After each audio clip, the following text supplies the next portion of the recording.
Lorsqu'on conçoit la voiture, une nouvelle voiture actuelle, on met les airbags, non? Pourquoi on met les airbags? Est-ce que c'est que celui qui fait la voiture veut que tu fasses accident? Ce n'est pas son objectif que tu fasses l'accident. Quand un constructeur automobile fait une voiture, est-ce que son objectif c'est que tu fasses l'accident? Non. Mais il se dit, regarde s'il peut boire. Il peut appuyer sur l'accélérateur. Il peut voir que le moteur fonctionne bien, c'est encore neuf. Il pompe sur la route. Et puis après, il y a un choc. Ou alors, il peut même rouler normalement et quelqu'un vient le percuter.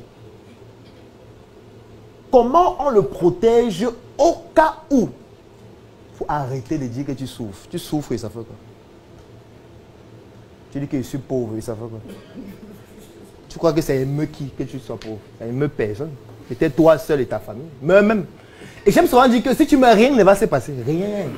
Le monde va continuer normalement, mieux qu'avant. Il y aura de nouvelles évolutions technologiques.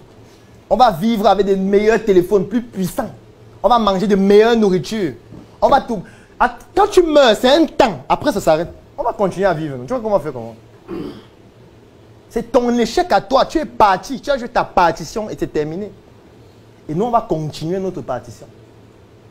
Et comme j'aime souvent dire, parfois, tu reçois un message, on dit que ouais, tel est mort. Tu dis que ouais, c'est pas possible. Après, tu reçois un autre message.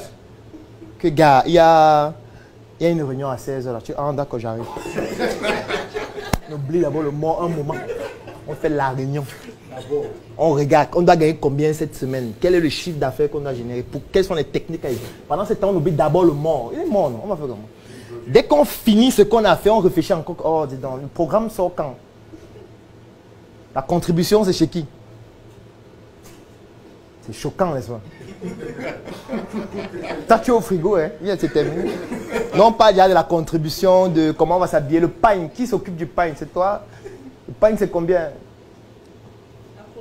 Et si on est disponible, on va aux obsèques. Si on est disponible. Parce que tu penses que si j'ai un marché que je dois livrer de 100 millions, et le jour où je dois livrer ça, il y a deuil, tu vois qu'il va faire comment? Il va aller au deuil. Pour faire quoi? Il va aller au deuil, faire quoi? Je vais envoyer ma contribution. Puisque de toutes les manières, ma présence ou pas ne va rien annuler, rien empêcher sur le processus du deuil. Il va toujours être enterré, que je sois là ou pas. Il y aura toujours la messe, que je sois là ou pas. Les gens vont toujours manger, boire, danser, que je sois là ou pas. Mieux, je les aide à bien danser, bien boire avec ma contribution. Oui. Ils vont en enterrer le même jour. On met le drap blanc. Oui, c'est aussi pertinent. Dépense-moi. Dépense-moi. Sauf si mon business consiste à organiser les obsèques. Là, ça sert à quelque chose. Et il faut le faire. Et c'est moi qui vais organiser. Que bon, on va voir ce qui va se passer. Alors, est-ce que vous allez trouver le cercueil? Parce que j'ai des cercueils VIP. C'est quand même quelqu'un qui a fait quelque chose d'extraordinaire durant son vivant. Il ne doit pas mourir dans du n'importe quoi. Il faut quand même l'honorer avec un cercueil qui a la hauteur de ce qu'il représente. Est-ce que vous avez déjà les pompes funèbres? J'ai une Mercedes là. C'est quel village? On n'a pas les mêmes objectifs. Est-ce que vous avez déjà un caméraman qui va filmer l'événement? Parce que j'ai mes équipes à Startup Training là, ils vont venir couvrir l'événement afin que voilà, il soit mémorisé de la meilleure manière possible. Qu'on lui fasse un album photo. Oui. Si c'est que je dois gagner de l'argent, avec ton deuil, on va gagner de l'argent. Parce que le seuil d'échec et le seuil de sensibilité doit être hyper élevé. Parce que si tu es quelqu'un d'hyper sensible, tu deviens hyper vulnérable face à un échec. Tu deviens vulnérable. Une fille te balle, l'entreprise va s'arrêter. Hein? Oh, j'ai eu un choc émotionnel. Tu as eu un choc émotionnel. Mon gars m'a barré, je me sens seul. Tu te sens seul? Ok. Bonne santé. Le monde ne va pas s'arrêter. En fait, ce que je veux dire, c'est que chacun doit prendre en perspective le fait que ce que je suis en train de faire actuellement, il y a plusieurs choses qui peuvent se produire. Et parmi ces choses, il peut y avoir un échec. brutale. Et qu'est-ce que je fais si ça arrive? Qu'est-ce que je fais? Toi, actuellement, tu vends les montres. Ton capital actuellement est de combien? Environ 4 millions. Tu stockes les montres où? Si la boutique se brûle cette nuit, qu'est-ce que tu fais demain matin? Qu'est-ce que tu fais? J'appelle mon fournisseur, je cherche comment faire pour qu'il me renvoie. Tu dois réfléchir à ça maintenant. N'attends pas que ça brûle. Maintenant. Tu dois avoir dans tes options. Si la boutique brûle, c'est pour ça qu'on a créé des projets qui tournent autour de la sécurisation des biens lorsqu'il y a des sinistres. C'est pour ça qu'on a créé l'assurance. Ils ont compris que, il y a souvent des choses comme ça qui peuvent arriver. Nous, on crée notre business derrière ça. On te dit assurance, tout risque. Oui, il y a l'assurance tout risque. On te dit que même si ta boutique brûle, on va restaurer ta boutique en fonction de combien tu payais par mois. C'est la même chose avec la voiture. C'est la même chose avec pratiquement tous les biens. Même avec les entreprises. On assure même les entreprises. On assure des activités. Moi, je connais des personnes qui font l'élevage qui est assuré. Ça veut dire que même s'il vient le matin, tous les poussins sont morts. L'assurance paye tout. Il reprend à zéro. Il ne faut pas attendre que ça arrive pour réfléchir sur qu'est-ce que je vais faire. Non. L'algorithme de ce qui peut se passer jusqu'à ce que tu trouves la solution, si un échec pareil arrive, tu dois l'avoir avant. Si on cambriole ma boutique actuellement, on vole tout. Qu'est-ce que je fais? Si ma boutique brûle, qu'est-ce que je fais? Si on arrive à un moment donné où les gens ne portent plus les montres, ou du moins le style de montre que je vends, il y a une nouvelle forme de montre que les gens achètent désormais. Qu'est-ce que je fais? Si les prix des montres chutent de 80% sur le marché, au point où même si je vends 2 fois moins le prix actuel, je ne vais même pas récupérer mon capital. Qu'est-ce que je fais? Ce sont des cas de figure qu'il faut analyser. Parce que c'est une démarche qui est purement scientifique. Lorsqu'on conçoit la voiture, les nouvelles voitures actuelles, on met les airbags, non? Pourquoi on met les airbags? Est-ce que c'est que celui qui fait la voiture veut que tu fasses accident? Ce n'est pas son objectif que tu fasses l'accident. Quand un constructeur automobile fait une voiture, est-ce que son objectif c'est que tu fasses l'accident? Non. Mais il se dit, regarde s'il peut boire. Il peut appuyer sur l'accélérateur. Il peut voir que le moteur fonctionne bien, c'est encore neuf. Il pompe sur la route. Et puis après, il y a un choc. Ou alors, il peut même rouler normalement et quelqu'un vient le percuter. Comment on le protège au cas où cet événement arrive? On va mettre des airbags qui vont se déclencher uniquement lorsqu'il y aura tel type d'événement. Tu vois qu'eux, ils pensent à l'échec avant. C'est pour ça qu'avant de vendre les voitures, on fait des tests. On fait des tests même de chacune des pièces. Dès que la voiture a fini d'être montée, on fait des tests même de crash. Ça veut dire qu'on crash des voitures pour savoir un peu si le airbag même se déclenche. Et parfois, vous allez voir des constructeurs automobiles qui vont vous dire on a rappelé 100 000 véhicules parce qu'on s'est rendu compte qu'il y a une erreur ou alors j'ai envie de dire, il y a une erreur de fabrication sur telle pièce qui fait en sorte qu'il y ait un dysfonctionnement, par exemple, lorsque les airbags doivent se déclencher. Et on reprend les voitures, on remplace par d'autres. Donc, les autres ne peuvent pas penser à l'échec et mettre sur pied des solutions avant et vous vous attendez que l'échec arrive avant de vouloir réfléchir sur comment faire pour surmonter. Si aujourd'hui tu tombes malade, tu ne peux plus avoir l'usage de tes mains, tu fais quoi? Si aujourd'hui tu es paralysé de tes 2 mains, toi le magicien, tu fais la magie avec quoi? Les pieds? Il faut y réfléchir maintenant, pas quand tu seras paralysé. Encore que je ne souhaite pas que tu sois paralysé, mais c'est une éventualité. Même si elle est faible, elle peut arriver. Pas forcément de ton fait. Tu peux être victime d'un accident de la voie publique qui fasse en sorte qu'on ampute un de tes membres. Ça peut arriver. On voit ça à l'hôpital chaque soir. À Douala, c'est pire. Je vous recommande d'aller de temps en temps à la Quintini, qui est l'hôpital peut-être le plus sinistre du Cameroun. Pardon? Oui, il y a un pavillon rien que pour les motos. À Douala. Les cas que vous voyez là-bas, c'est exceptionnel. Mais ce qui est bien là-bas, c'est que vous voyez les médecins marcher en souriant. Il marche en souriant. Oui, non, on a un traumatisme crânien là. Là, c'est 2 motos qui sont entrées en collision. Bon, là, je pense qu'on va faire une amputation de la jambe gauche. Oui. Bon, là, ce sont les 2 bras. Je pense qu'on va les amputer demain matin. Est-ce que tu es disponible demain? On a fait un bloc. Ok. Bon, le monsieur là, je pense qu'il va mourir demain hein, parce qu'il a eu... C'est dramatique. Personne ne pleure. On ne pleure pas. On ne pleure pas. Bon, on a un qui vient d'arriver là, il a été écrasé par un camion. On vient de le mettre à la morgue. On va certainement l'enterrer sans tête. On va faire comment? La tête est devenue la patte. On va faire quoi? Le médecin va commencer à faire la robotique pour faire une tête pour mettre sur son corps. On va enterrer, on va seulement couvrir le corps. On va mettre dans le cercueil pour ceux qu'on enterre le cercueil. Parce que quand vous prenez la moto, est-ce que vous avez pensé si il fait l'accident? Parce que il faut réfléchir, il faut réfléchir. Les gens disent non, la moto ça va vite, c'est rapide, ça se glisse dans les embouteillages. Ok, ça se glisse dans les embouteillages. D'accord. Si une voiture vous percute, qu'est-ce qui se passe? Vous n'avez pas de casque. Vous ne pouvez même pas citer le nom de 2 neurochirurgiens qui seront peut-être les seuls à vous prendre en charge s'il y a un traumatisme crânien.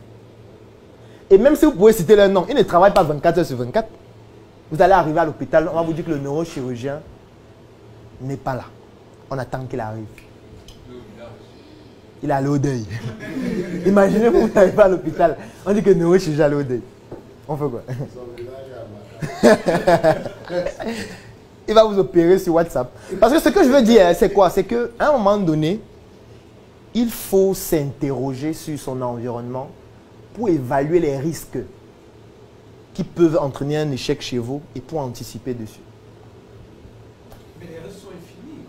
Oui, les risques sont infinis. Par contre, il y a des risques mesurables et sur lesquels on peut anticiper.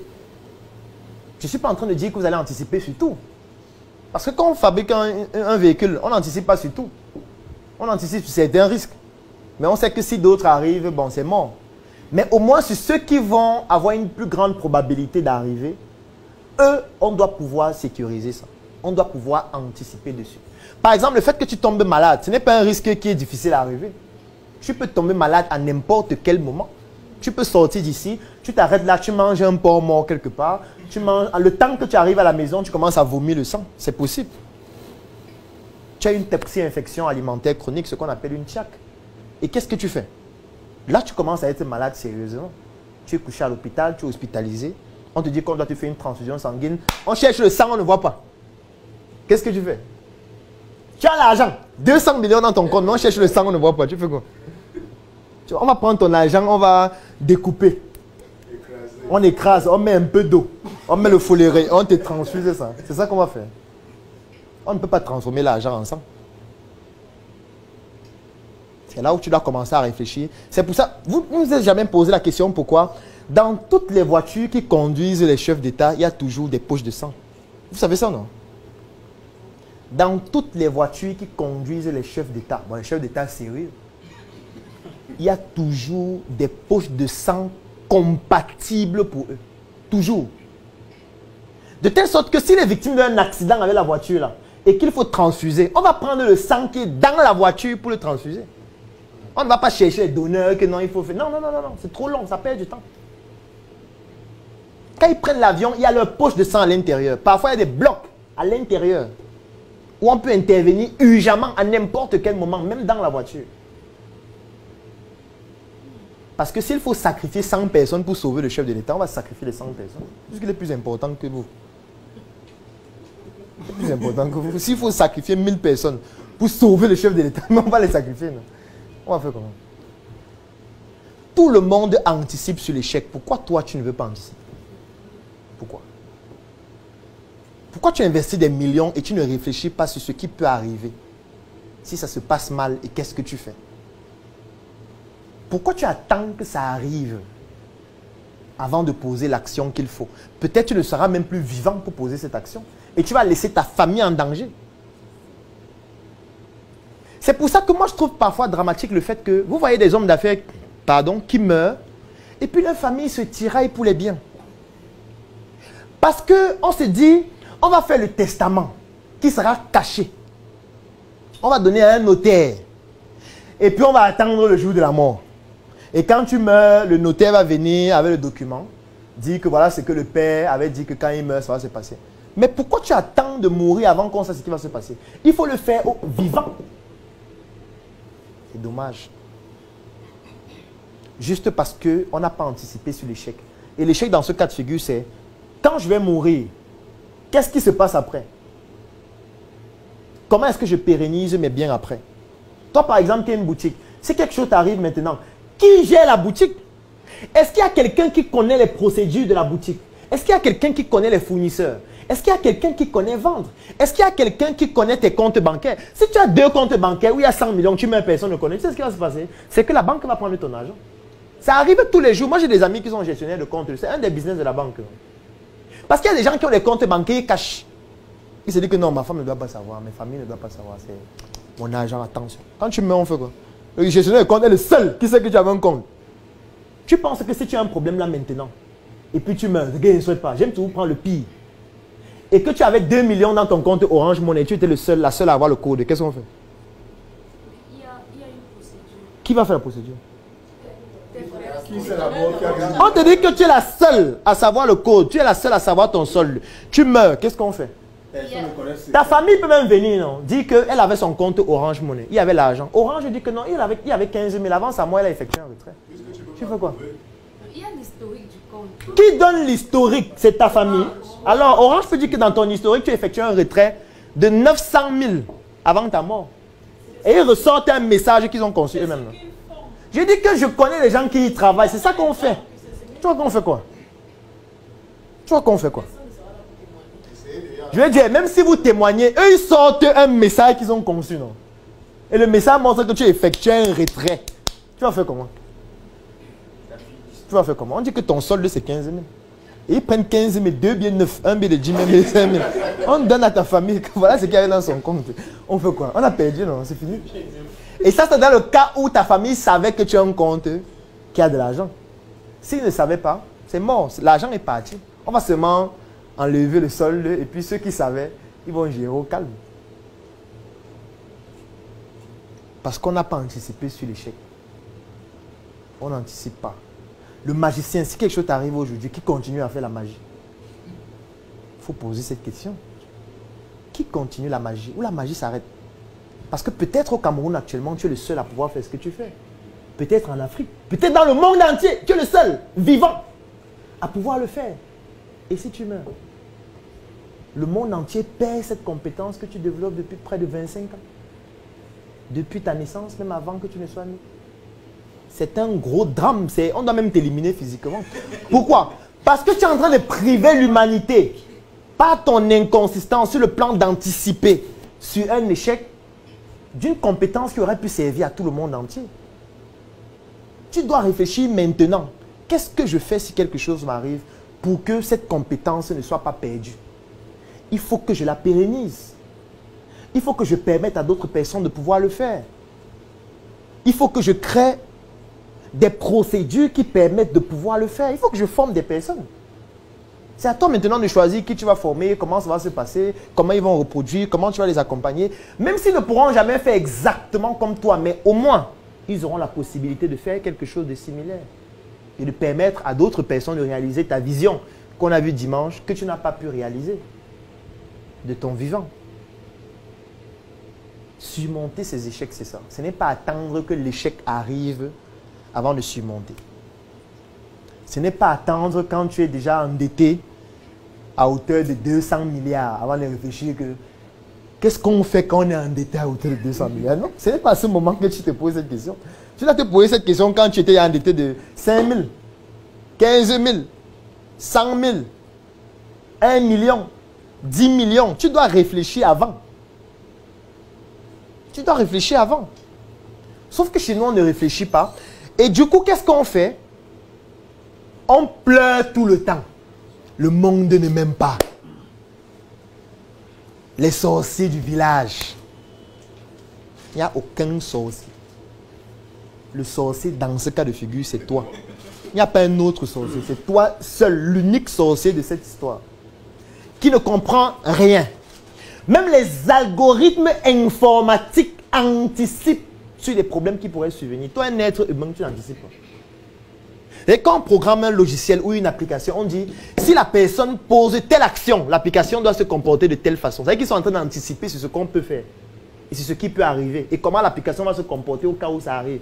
Toi, l'être humain, tu n'arrives pas à le faire. Tu n'arrives pas à le faire, ça veut dire que c'est toi le problème.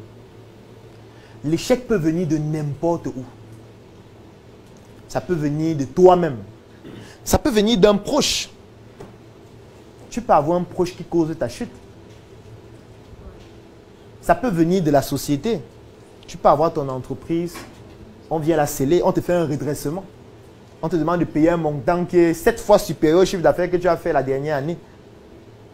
C'est-à-dire que tu as fait un chiffre d'affaires en un an de 100 millions, on te dit qu'il faut payer 2 milliards. Tu fais quoi? Si ça arrive, qu'est-ce que tu fais? Parce que si tu te poses la question, si ça arrive, qu'est-ce que je fais? Tu vas commencer à anticiper, par exemple, pour avoir une bonne gestion de ta fiscalité. Tu vas commencer à t'arranger pour anticiper sur un certain nombre de choses. Tu vas commencer à avoir des relations avec un certain type de personnes qui pourront t'aider au cas où. Toi, qu'est-ce qui va se passer si ça t'arrive? Tu appelles qui? Ta mère? Tu vas dire Seigneur. Mais n'hésitez pas, vous m'écrivez s'il y a un quelconque. Je vais le faire, docteur. D'accord, ça ira. D'accord, je vous en prie. Merci beaucoup.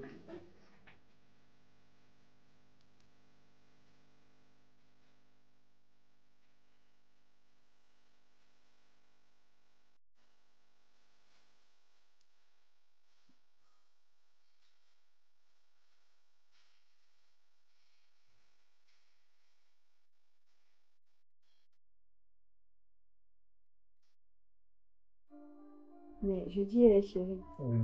Qu'est-ce que tu as mangé?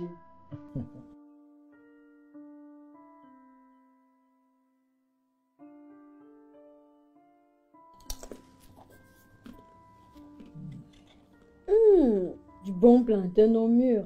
Juste pour toi, bébé. Ouais.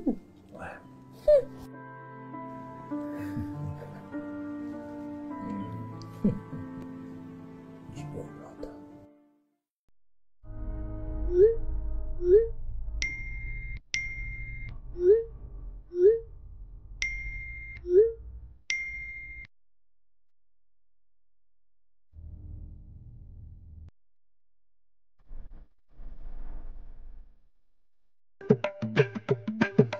Yoga, l'Afrique, le grenier du monde.